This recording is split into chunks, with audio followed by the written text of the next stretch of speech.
Bonjour à tous, ici le Geekophile et je suis avec Florent. Salut. Et on se retrouve pour cette deuxième partie du top 10 des films d'août 2020. Et on va repartir donc sur le tome 5. Alors j'ai encore triché, j'ai mis un 5 bis, on le verra après. Donc en top 5, ouais, 2 triches ce mois-ci. Le mois dernier c'était Florent qui avait triché 2 fois, là j'ai triché 2 fois, c'est moi.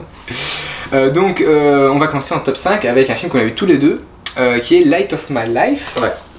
De Casey Affleck, petit frère de Ben Affleck. Avec Casey Affleck. Voilà. Scénarisé par Casey Affleck. Produit par Casey Affleck. Le gars, il porte toutes les casquettes et tout, ça va être cool. Donc, Light of My Life, de quoi ça parle du coup, Florent, absolument peut-être alors, ça se passe dans le futur. Ouais. On va dire, ouais. Il y a une espèce de peste qui a tué toutes les femmes. Ou une très grande partie des femmes. Voilà, parce qu'on apprend qu'il y a peut-être une petite surveillance à droite à gauche. Et en fait, la quasi-intégralité de l'histoire est basée sur la relation entre un papa et sa fille. Sachant que sa fille est un peu convoitée, parce que c'est une des dernières femmes. Et en fait, il la transforme un peu en garçon pour éviter d'avoir des problèmes. Et il l'éduque dans la forêt. Donc je suis basé sur ce scénar. Forcément on pense un peu au Fils de l'homme. Le Fils de l'homme, c'est il n'y a plus de fécondité dans le futur, regardez, destruction de l'humanité parce qu'on ne peut plus faire de gosses. Ça m'a beaucoup fait penser aussi à Leave No Trace, donc, qui était toute l'histoire d'un homme qui préférait vivre dans la nature plutôt que dans la société, donc dans cette forêt avec sa fille. Donc là on a exactement le même point de départ. Et on va avoir, disons, tout leur trajet au milieu de cette nature hostile et de cette nature humaine hostile, à savoir comment est-ce qu'on éduque un enfant en se souvenant des préceptes de la mère avant qu'elle meure. Donc il va y avoir des flashbacks où il va se dire tiens, qu'est-ce qu'elle m'avait donné comme leçon de vie qu'il fallait que je transmette à ma fille. Ah oui, il y avait ça. Hop, je la transmets. Dans un montage qui est assez bien foutu, parce que des fois on va avoir des flashbacks où il va par exemple s'asseoir dans une brouette et tac, on va avoir un passage de plan où il va se retrouver dans un canapé en train de discuter avec sa femme. Ça c'est plutôt subtil, plutôt bien fait. Après, ce qui est intéressant avec ce film là, c'est que du coup on a ça peut être ça, alors c'est un film post-apocalyptique, hein, qu'on peut le considérer, mais c'est pas le film qui va être bourré d'action, ça va être vraiment plus un film sur l'éducation que sur c'est la dernière femme sur Terre. Voilà. Alors il y a cet aspect, cette tension qui est amenée par le fait que ouais, mais il y a des mecs pas forcément louches qui vont vouloir cette fille. Il y a le père aussi qui va être un petit peu en partie dans cette parano, dans le sens où dans le doute on va se méfier de tout le monde et on va s'éloigner de tout le monde parce que au cas où faudrait pas tomber sur des gens mal intentionnés. Donc c'est plutôt bien fait, genre c'est plutôt un film lent, c'est extrêmement lent dans sa composition. On peut pas s'attendre à un film long, voilà, avec des rebondissements, etc. C'est pas le livre d'Eli, tu vois, pour comparer avec un autre film de post-apo. Les cadres, je veux dire, il n'y a pas beaucoup de cuts, je veux dire, il y a quasiment toutes les scènes qui sont filmées dans des cadres fixes et tout va se passer dans la profondeur. Par exemple, on va les voir marcher en forêt sur un chemin, le chemin va venir vers nous. Et ça va être simplement une discussion entre deux. Et lui, il va se rapprocher du cadre. Donc il va simplement poser sa caméra et il va y avoir toute cette réflexion entre deux, en train de se dire qu'est-ce qu'on fait là, on n'a plus de vivre, où est-ce qu'on va devoir aller. Sans être un film survivaliste, comme tu disais, c'est basé à fond sur l'éducation. Qu'est-ce qu'on veut transmettre comme valeur à notre enfant, en sachant que c'est la dernière fille au monde et qu'elle revendique une part de féminité. Elle se dit pas je suis un personnage fonction, je pourrais être un mec. C'est en tant que fille qui devient adolescente, qu'est-ce que je lui transmets comme valeur. On passe au numéro 5, enfin numéro 4 de toi, c'est ça? Ouais, mais fais d'abord ton 5 bis. Alors le 5 bis, c'est au titre 4. C'est Le goût de la haine de Yann Komasa. Yann Komasa. J'en avais parlé il y a quelques temps parce que le réalisateur avait fait La Communion, qui était nommé quand même à l'Oscar du meilleur film étranger, donc du meilleur film polonais. Et franchement que j'avais trouvé super. Et là c'est un film que j'avais vu popper sur Netflix. Bon, on triche un petit peu parce que le film est sorti je crois le 29 juillet, mais vu que nous on l'a vu réellement apparaître en août, bon on va dire que c'est un film d'août. Et là ça nous plaît parce que c'est pervers. Ouais. Et on adore les films ultra pervers comme ça. C'est... Je laisse faire l'histoire. Bon, grossièrement, on va suivre l'histoire d'un jeune homme qui est renvoyé de son université parce qu'il est accusé d'avoir fait un plagiat sur un bouquin de droit. Ouais, Thomas. Donc, il est dans le droit, voilà, Thomas. Et en fait, il va être aussi en parallèle, il va être invité chez des gens qui sont des amis d'enfance en fait, la fille de ce couple est une amie d'enfance et le couple ce sont des amis de ses parents. Et lui, donc du coup, qui vont le financer pour ses études, donc ils font financer ses études. Et lui, il va pas oser leur dire qu'il a été renvoyé, qu'il va faire comme s'il était encore à l'université, etc., etc. La fille qui, elle, a fait 1 an d'année sabbatique va aller le rejoindre à l'université et il va dire, ah, bon, on va se croiser à l'université et tout, donc il fait style qu'il est à l'université. Et il va, du coup, lui, un coup, tenter, en fait, alors qu'il est invité chez eux, laisser son téléphone allumé et aller décrocher donc un téléphone. Les espionner quoi. Les espionner, voilà. Foutre un mouchoir et puis entendre ce qu'ils disent. Et il va apprécier ça. Il va, même si il va entendre des choses sur lui, des choses désagréables sur lui, il va apprécier ce côté ce côté un peu pervers d'écouter les conversations, d'écouter l'intimité. Que je pourrais utiliser contre eux. Ouais. Et il va réussir à se faire engager dans une agence de com qui va travailler pour un candidat d'extrême droite qui se présente à la présidence. Sachant que donc la famille qui l'espionne, elle est plutôt démocrate, plutôt de gauche, et lui il se fait engager dans une boîte de droite, et tout le film va être un peu basé sur, en tant que hacker, qu'est-ce qu'on peut faire pour mener un camp l'un contre l'autre. Voilà. Et ça va être ça va arriver donc à des extrémités monstrueuses, hein. On va pas le dire parce que franchement c'est intéressant de le découvrir, mais il va arriver en fait à des trucs très pervers, très glauques, très morbides. Il va écouter des gens, il va manipuler des gens, il va manipuler les candidats adverses, voilà, vraiment il va faire des choses assez abjectes, même à l'encontre de ses idées, parce qu'on le voit tout au début qu'il est plutôt démocrate dans sa manière de penser, mais il va, parce qu'il est engagé, parce qu'on lui a dit faut que ce soit le candidat d'extrême droite qui gagne si on veut être plus payé par le candidat. Du coup, il va tout faire pour que ce soit le candidat d'extrême droite qui gagne des points aux élections. Et le film est très malsain parce qu'il y a des moments où on le voit réfléchir et on sent le côté, genre la fin justifie les moyens. Où on se dit, attends, si je faisais ça, ça pourrait le faire tomber, mais moi, ça me pourrait faire gagner de l'argent. Donc, d'un point de vue, personnel, ça serait bien si lui pouvait faire cette action horrible. Et on va avoir vraiment le gars qui va manipuler dans l'ombre.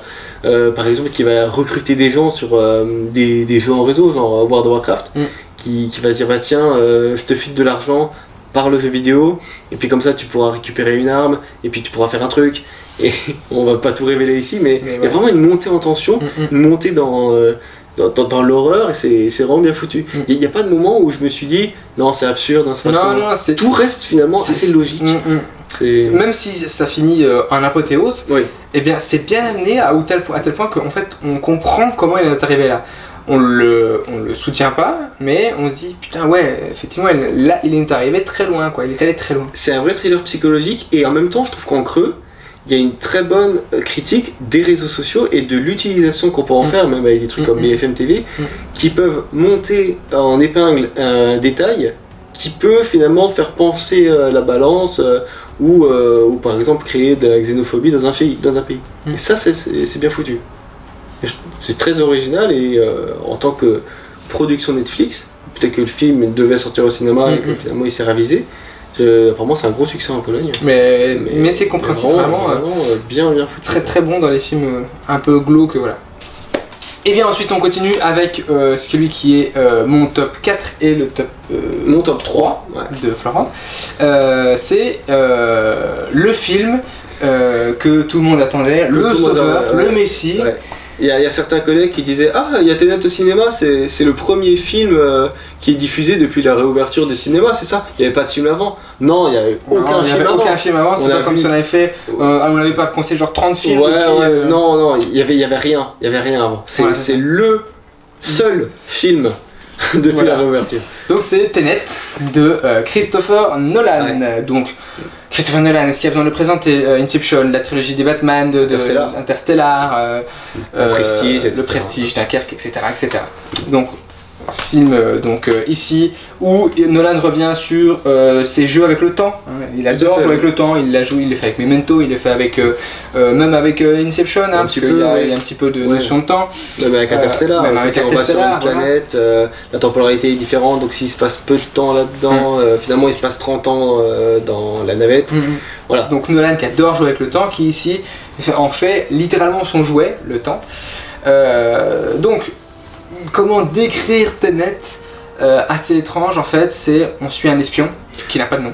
C'est ça, c'est le protagoniste. C'est le protagoniste et ce personnage, il va un jour lors d'une mission voir quelqu'un qui va lui tirer dessus mais en arrière. C'est-à-dire que la balle, elle est encastrée dans le mur, elle va lui passer à côté de lui et elle va rentrer dans un flingue. Mais disons qu'il est dans une mission, dans un opéra où il se passe on va dire quelque chose d'assez explosif et il va voir un gars, il va se dire mais t'es qui toi? Tu fais même pas partie de notre unité, tu viens d'où? Et il va dire tiens c'est quand même bizarre et tout, un gars qui rattrape sa balle et tout. Et ensuite on va avoir une scène un peu explicative où le gars va arriver devant une scientifique qui va tout lui expliquer le background. Il va dire ouais, voilà en fait il y a des balles qui peuvent aller dans le temps, etc. Donc la balle arrive dans ton flingue avant que tu aies tiré. Et le gars il dit ok pas de problème.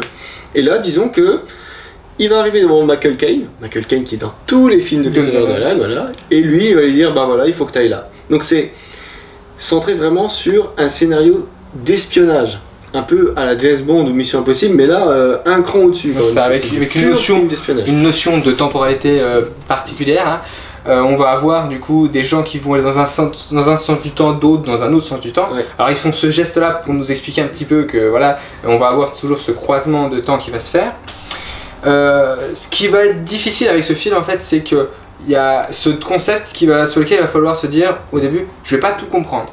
Je vais pas tout comprendre et il va falloir se dire non bah c'est pas grave, je comprends pas tout, je vais faire avec ce que j'ai et on va comprendre au fur et à mesure ce qu'on a. C'est ça, des fois il y a des scènes où on comprend ce qui vient de se passer après la fin de la scène en se disant ah attends, je vais remettre ça rapidement dans ma tête, ah oui ok je comprends ce qui vient de se passer.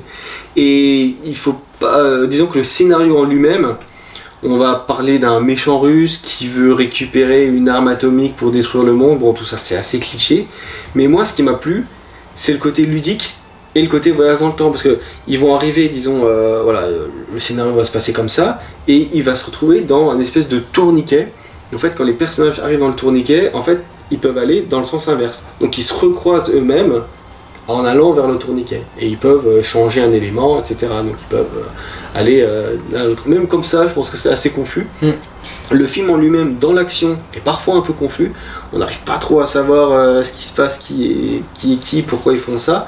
Mais quand on y réfléchit après, le scénario en lui-même est assez facile.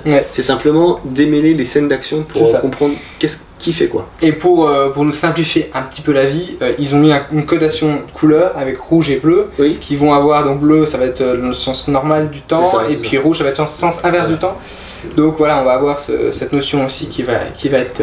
Et ce qui est intéressant, c'est que quand ils voyagent dans le temps, donc ils sont dans cette inversion, ils doivent porter un masque, et là en pleine pandémie, on se dit quand même, voilà, hey, tu sors pas sur ton masque, si tu enlèves ton masque, tu meurs. Et donc, du coup, c'était assez drôle. Mais voilà, au final, pas si incompréhensible qu'on l'entend. Moi, en y allant, je me suis dit, bon, ok, ouais, c'est incompréhensible. J'ai eu beaucoup de critiques qui disaient, non, mais c'est incompréhensible, voilà, c'est mal fait, tout. Je peux comprendre que ce soit mal compris, que ce soit mal reçu dans le sens où il faille quand même rester concentré sur ce film-là. C'est pas le genre de film où on y va en descend son cerveau de côté. Il y a ça, mais il y a aussi peut-être une habitude. Je veux dire, on aime tous les deux les films qui parlent de voyage temporel. Donc quand on explique dans un film rapidement, il y a une boucle temporelle, pour nous c'est un concept qui est assez facile à assimiler. Donc quand ça arrive dans le film, on se dit ah ok c'est une boucle temporelle. Et peut-être que si t'as jamais vu de film qui parle de ça, tu te dis quoi, c'est quoi une boucle temporelle, je comprends pas, qui fait quoi. Après c'est vrai qu'il y a certaines scènes qui restent un peu confuses. Je pense à la dernière scène, des espèces de grande bataille avec équipe rouge, équipe bleue. Même quand tu démêles, tu te dis est-ce que ça avait un intérêt, est-ce que c'est... J'essaie encore de comprendre pourquoi ils font ça. Voilà, ça reste un petit peu confus. Mais dans le scénar en lui-même, c'est plutôt simple. Oui, non, c'est plutôt, oui, c'est pas si compliqué que ça au final. Ouais. Mais voilà, donc du coup, si vous voulez essayer de vous creuser les méninges, de jouer un petit peu avec le temps, et bien Tenet est une bonne... Mais nous connaissant, peut-être que vous attendiez à ce qu'on mette Tenet en top 1. Oui, c'est ça. Mais il y a mieux. 2-3 films qu'on a largement plus aimés que ça. Ouais. Ensuite, on continue avec mon numéro 3, qui est un film que Florent n'a pas vu, c'est Voir le jour de Marion Lane. J'avais rien vu d'elle avant, hein, je ne connaissais pas sa filmographie. Ça m'aurait plu, mais je n'ai pas un budget illimité non plus. Il faut faire donc, moi j'ai pu le voir parce qu'avec la carte étant jeune, je n'ai payé que 4,50 € sur ce film. En même temps, je dis qu'il faut faire des choix et je suis allé voir Les Nouveaux Mutants. Ouais. Ouh, ça fait mal. Ouais. Non, mais alors, du coup, Voir le jour, de quoi ça parle? Eh bien, comme son nom peut l'indiquer, on va parler donc d'un service de néonatalité, en fait, service d'obstétrique néonatalité, où on va avoir on va suivre des sages-femmes et sages-femmes, infirmières et des aides, alors je sais plus comment on appelle ça, des auxiliaires, qui vont donc en fait être se retrouver un soir aux urgences. Il y a une dame qui a mal, qui est en train d'accoucher, et donc on lui dit oui madame, écoutez, il n'y a pas beaucoup de place, donc c'est un peu galère au niveau service, elles sont toutes débordées, c'est normal, l'hôpital est toujours débordé puisqu'il manque de moyens. Et elle dit ouais mais j'ai des jumeaux et normalement ils devraient sortir le terme est dans 1 mois et demi. Alors du coup elle a dit ah ouais merde, du coup voilà, elles l'ont laissé un peu tarder, donc elles disent voilà on vous prend tout de suite parce que c'est assez grave. Du coup elle l'envoie et malheureusement eh bien un des bébés survit, l'autre meurt. C'est les risques du métier. C'est les risques du métier. Et la mère, apprenant cette nouvelle au moment de l'accouchement, apprend qu'elle a accouché d'un bébé mort, eh bien, tombe en catatonie. Et donc, dans un coma. Donc on se retrouve avec cette mère qui est dans le service, avec son bébé mort, qui est du coup évidemment à qui on fait la toilette mortuaire et puis qu'on va l'enterrer, et puis le bébé vivant. Donc on va donner un nom aux vivants et aux morts et on va parler de ces deux bébés pendant tout le long du film, et il va y avoir à côté le père qui va venir accuser l'hôpital de ne pas avoir fait son boulot parce que ils ont mis du temps à arriver. Donc ils se disent ouais merde, voilà, donc il va y avoir une enquête qui va être faite, voilà, on voit pas l'enquête, nous on va juste suivre les soignants qui vont être dans cette situation de ouais mais ils vont se sentir mal parce que évidemment ils vont se dire putain, peut-être que si on a réagi 5 minutes plus tôt, peut-être qu'on aurait sauvé le bébé, etc. Et en parallèle, on va voir d'autres problèmes de l'hôpital. On va voir une sage-femme qui veut ouvrir une maison de naissance, mais qui a besoin de l'aval du gynéco pour pouvoir ouvrir en fait sa maison en fait de soins. Et dans cette maison de soins, en fait, elle ferait accoucher les mères, mais du coup avec un côté moins médicalisé, dans le sens où il n'y a pas de médecin attitré, c'est à côté de l'hôpital, donc si besoin, si urgence, le médecin peut arriver, mais ce n'est pas dans l'hôpital, c'est une structure à part, et on va pas utiliser de péridurale, on va laisser plus faire le corps, on va utiliser des méthodes plus traditionnelles, on va dire, et c'est une vision d'obstétrique qui est un petit peu plus puriste, un peu plus voilà, dans le côté naturel.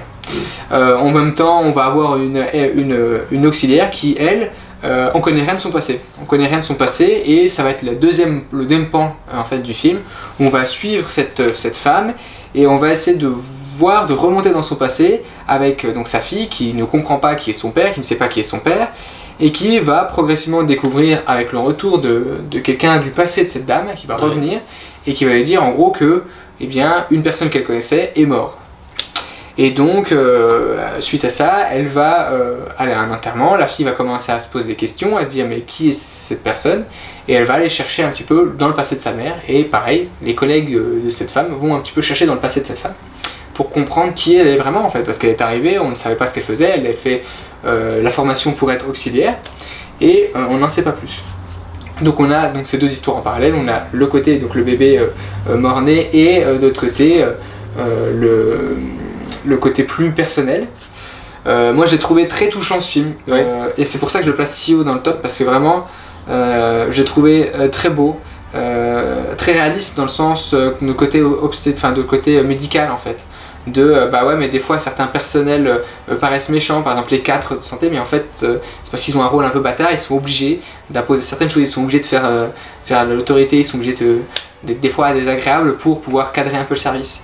Le gynéco aussi, alors qui est un gros con en fait dedans, enfin qui semble être un gros con, Mais on peut comprendre pourquoi il est un gros con, parce que à un moment en fait on lui dit ouais mais moi je fais comment, le lit j'en ai besoin, donc effectivement une fois qu'elle a accouché, si elle va mieux elle s'en va, elle sort. Parce que on lui dit voilà il y a des cadences à respecter, des choses comme ça à respecter, et c'est plus difficile parce qu'on suit à travers des gens qui sont on va dire en bas de la hiérarchie, c'est-à-dire et qui n'ont pas la prise de décision. Donc eux ils ne comprennent pas les prises de décision des supérieurs, sauf que leurs supérieurs ont encore des supérieurs qui leur donnent des consignes, mais qui eux n'ont pas besoin de les appliquer parce qu'ils ne sont pas dans le métier. Donc je trouve ça intéressant de vouloir cette hiérarchie de l'hôpital, cette manière de voir aussi des soignants qui vont être touchés par certains événements, malgré que des fois on a l'impression qu'ils aient du recul.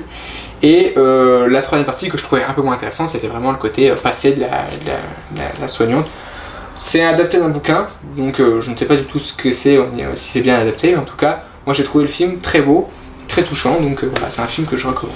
Il y a certainement un contexte un peu social, c'est pas le genre de film que tu fais comme ça en vain. Je pense qu'il y a. Non, c'est l'idée de nous mettre au cœur du métier pour comprendre des problématiques de budget ou tout ça, et se dire ah ouais, finalement je comprends, c'est vraiment très difficile pour elle. Il y a ce côté-là, il y a ce côté de bah ouais, mais en fait on va se sentir coupable, alors qu'en fait. On se rend compte que c'est pas vraiment leur faute parce qu'elles sont débordées, parce que voilà, ils n'ont pas le choix, c'est le système qui va mal. Et voilà, c'est ça. Et c'est plutôt bien fait. Et toi, ton numéro 2, c'est ça? Alors moi, mon numéro 2, alors j'ai mis un film mongol. Alors c'est rare les films mongols qui arrivent en France. Donc c'est un film de Cunan Wang, c'est un réalisateur chinois, mais qui a fait un film en Mongolie, dans les steppes. Le film s'appelle La femme des steppes, le flic et l'œuf. Alors le scénario est ultra simple. C'est simplement une voiture comme ça qui roule de nuit dans les steppes, comme ça à l'immensité. Et ils se retrouvent devant le cadavre d'une femme. Ils disent oh mon dieu, qu'est-ce que là? Et ils se disent bon, écoutez, ce qu'on va faire. Le jeune là, t'as quoi, 18 ans? Tu vas rester à côté du corps, tu vas le surveiller. Et puis nous, on part en voiture et on va chercher un peu, comment dire, médecine légiste et tout ça. Pour te nourrir, bah tiens, il y a une femme qui a à peu près ton âge, qui voyage en chameau, voilà. Et ben elle va t'amener de la nourriture, ça va être cool.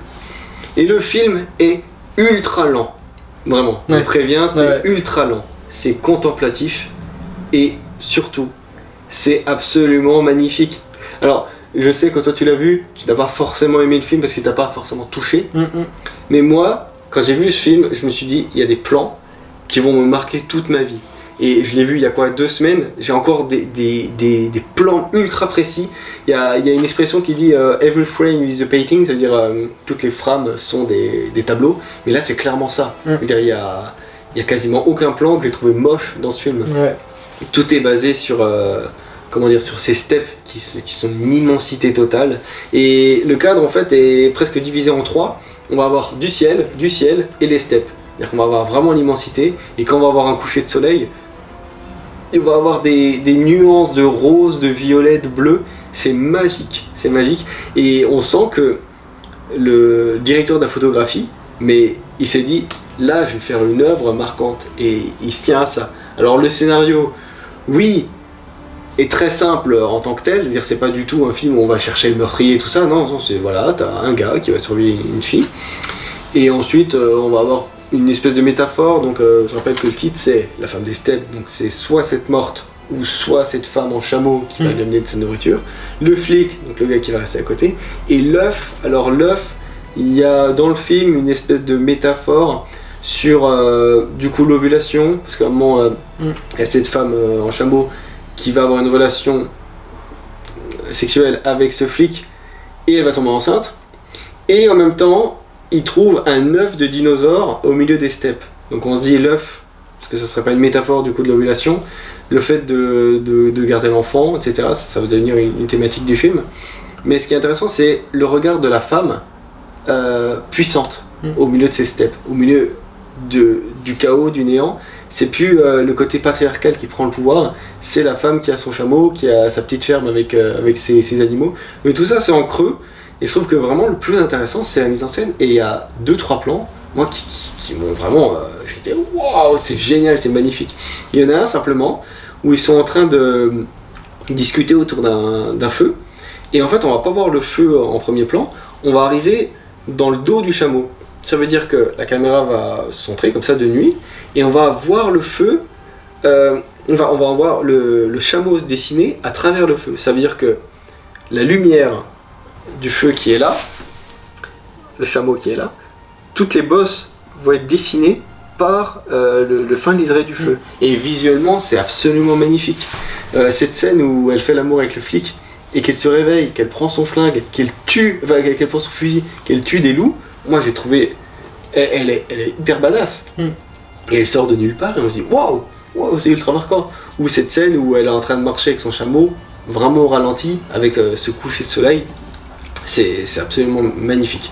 Donc si vous voulez avoir un film qui ne tient pas forcément que sur ce scénario, mais qui peut se centrer aussi sur une mise en scène flamboyante, et surtout une direction de la photographie magistrale, allez voir celui-là, c'est magnifique. Alors moi cette fois-ci on passe à mon top 2, et mon top 2 c'est effacer l'historique, encore une fois, dont on a déjà parlé. On a parlé dans l'autre vidéo, voilà. Et je t'avais dit directement, ouais, t'as dû le mettre plus haut que moi. Voilà, donc de Gustave Kervern et Benoît Delépine, qui sont notamment des co-créateurs et scénaristes donc de Groland.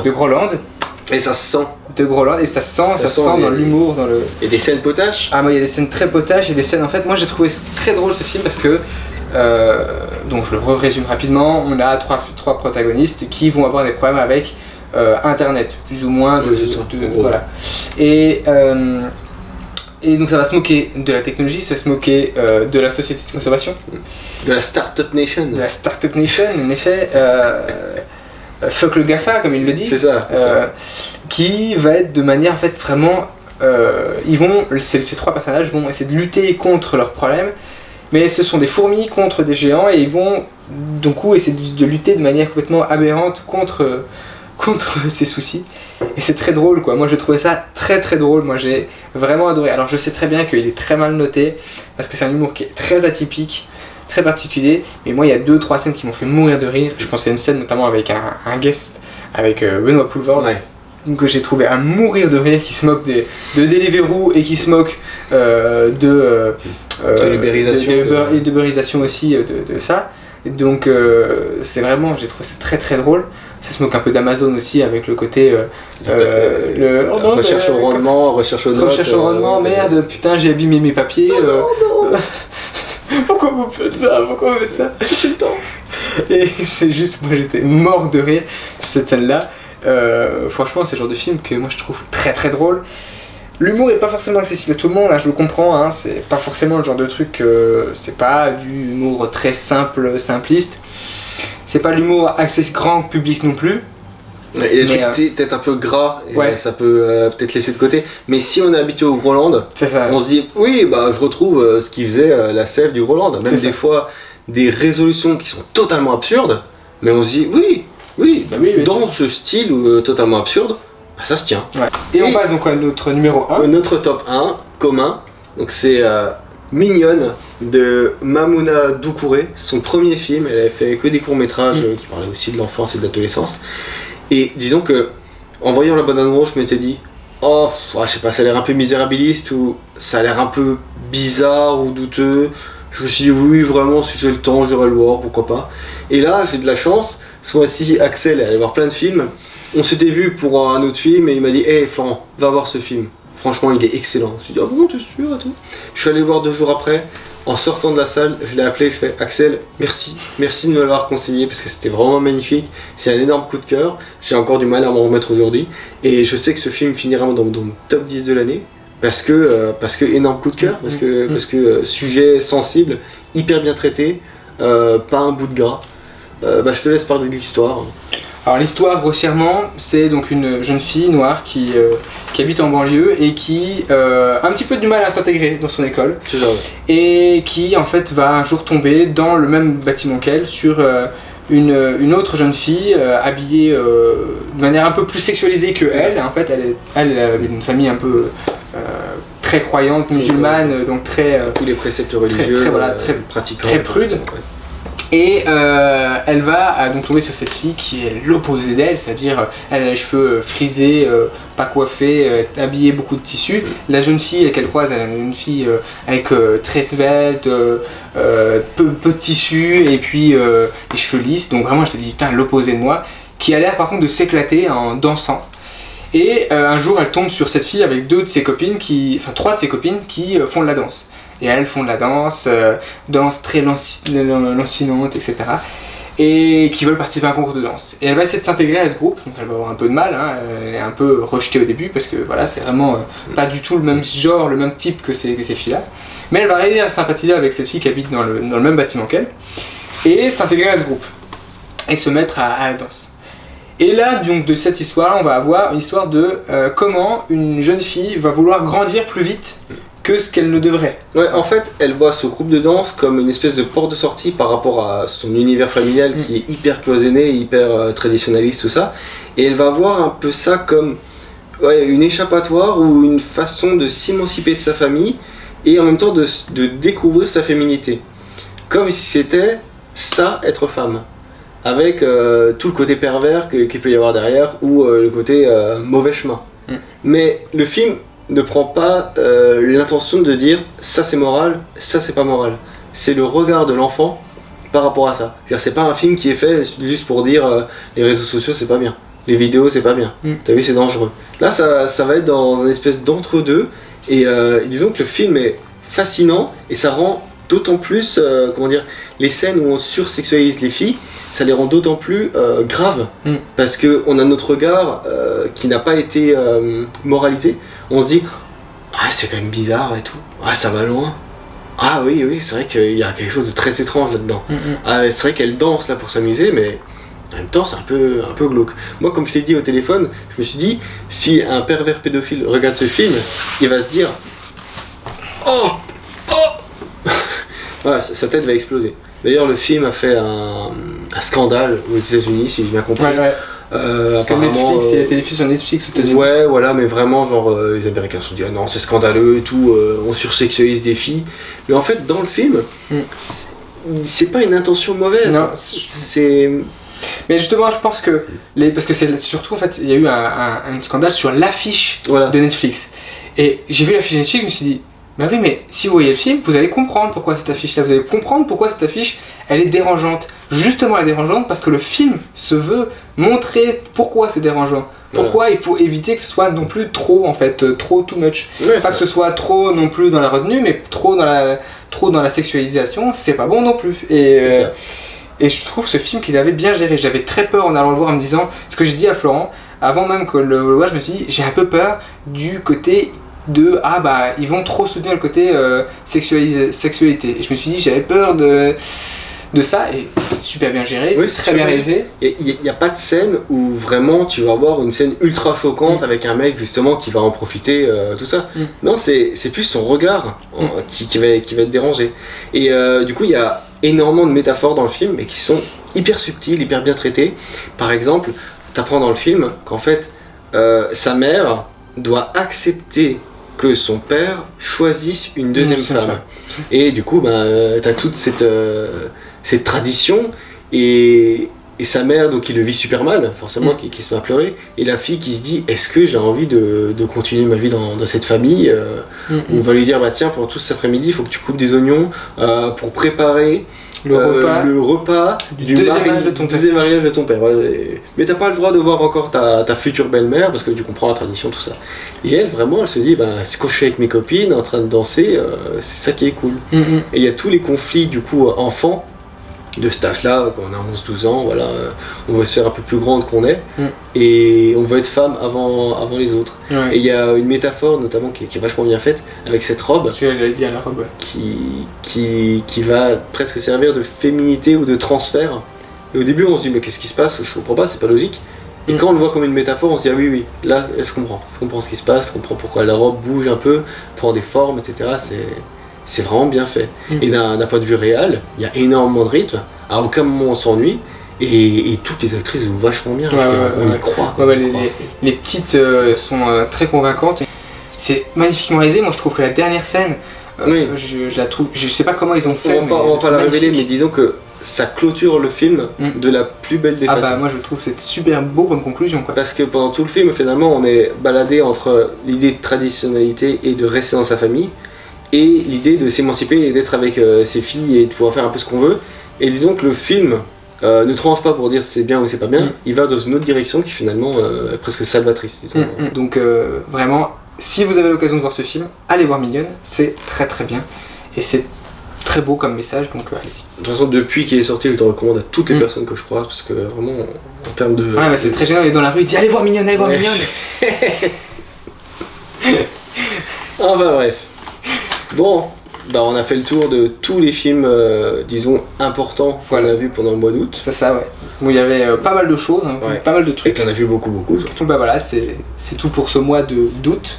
Et on vous dit bah à très vite pour les films de septembre.